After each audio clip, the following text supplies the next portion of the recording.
Good day to you. This is Anagalactic on the 18th day of September, a Thursday here in Chico, and over here you'll see what I would call an artistic formation. Looks like a lot of swirls. You can probably tell that that's sandstone. We are studying geology today. We're going to the Grand Canyon. This is in that area. The Grand Canyon is rather difficult to delimit because it's so long. On and in an enormous plateau called the Colorado Plateau, essentially covering 4 states. More of this can be seen, and we'll get a bigger picture there. And there is our full picture. So that is, in fact, sandstone that has obviously undergone some... I'm going to expand this just one more time so you can see a certain feature. I think you're going to see this rather rapidly. There is a horizontal band, and it comes into the foreground, and you can see there's some distortion in the swirls.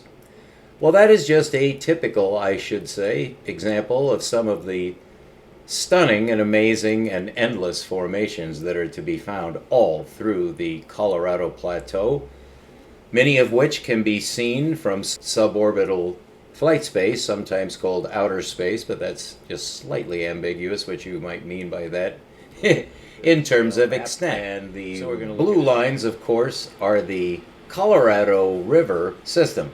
Now, the 2 red lines form the 4 corners of Colorado, New Mexico, Arizona, and Utah.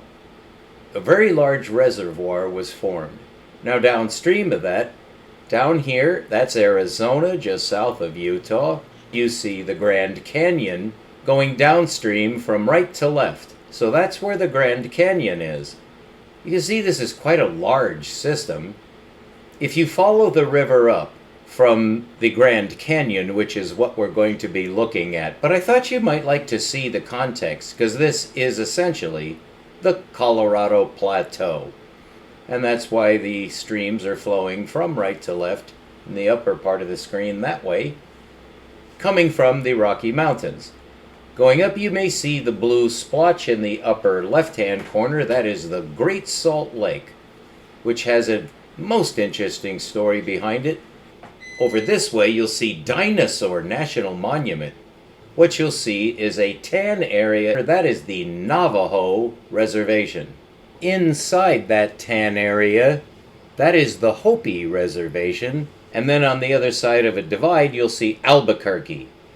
There are structures, stone structures out in this area, which we will take a look at, completely cut off from what developed in the rest of the world, unknown until the 16th century.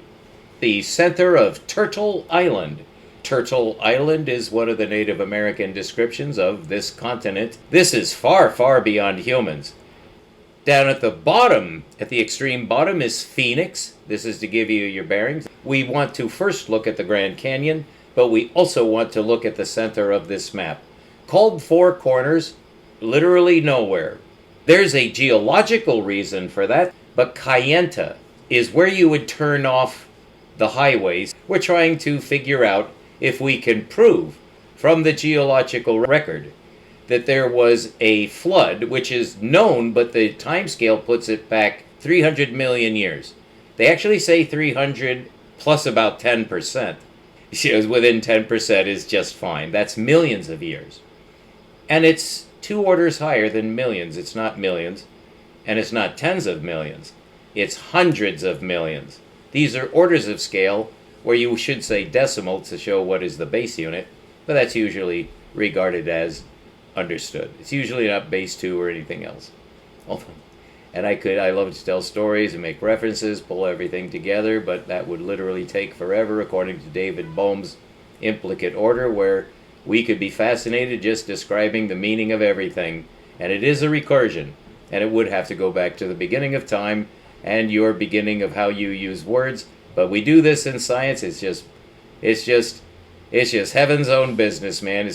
I think it is what human men, full-grown men, should be doing as much as is humanly possible. And we should be encouraging and supporting each other to do this. But we wouldn't have computers without a lot of, I'll just say, social overhead. And that's the way it is, so let's enjoy it. This is for the elect. I won't say any more, but that goes deep in philosophy and religion. Anything that anyone is doing to have fun and have a good time, if it's leading you towards heaven, it's because that's what is supposed to be happening. If it's happening for you, assume it's not happening for anyone else. Because it's not. There are exceptions. We thoroughly want to know all exceptions. That is not possible. Until later. What we really want to see are two parks that are not shown here, I just noticed, but Zion and Bryce. And those are in that area, far away from the Grand Canyon, but having the same strata system, which is enormous. The largest exposed sedimentary part of the staircase sequence, overwhelmingly confirmatory evidence, the timescale. How many millions of years? Was it 100 million? Yes, Ranger Rick might be wanting to open his mouth and spill out some diarrhea. It's not millions of years. But if he said, well, Ranger Rick, could it be tens of millions of years?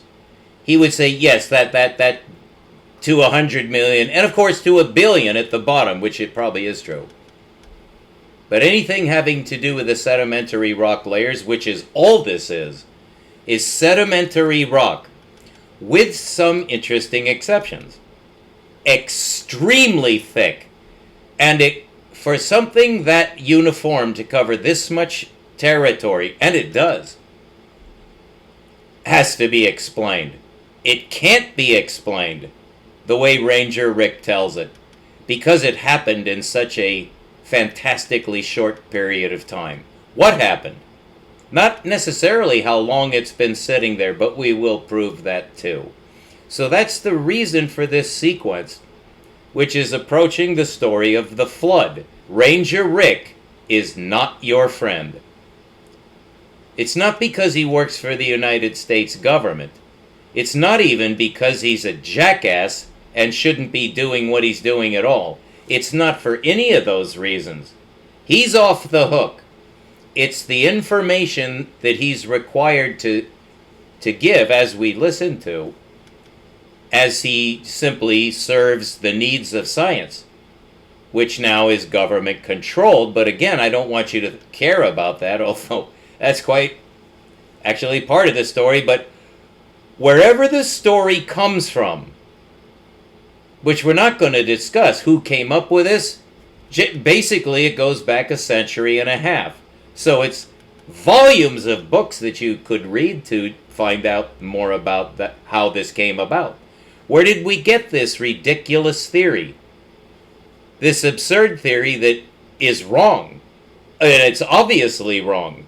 It could not have been millions of years ago. And it also definitely couldn't have taken a millions of years at all to form. It hasn't been there for millions of years, and it didn't form in millions of years. It was about 8,000 years ago, and that's when it happened. How long did it take to happen? It's a process. And most of the action globally took place in 1 year, and that is in the sacred transmission. So somebody knew exactly what this geological area shows. And that man's name was Noah. And I do prefer to say it the right way.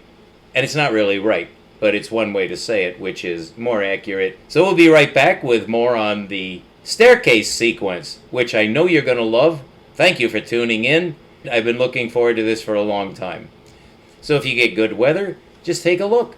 You never regret that. This is Anagalactic bringing you the secrets of the Colorado Plateau, the Grand Canyon, and the staircase sequence, showing the sedimentary rock proof of a worldwide flood that changed all the geology of the entire Earth in 1 year, and much more. So please come back. We'll be back with the best of the best in just a moment.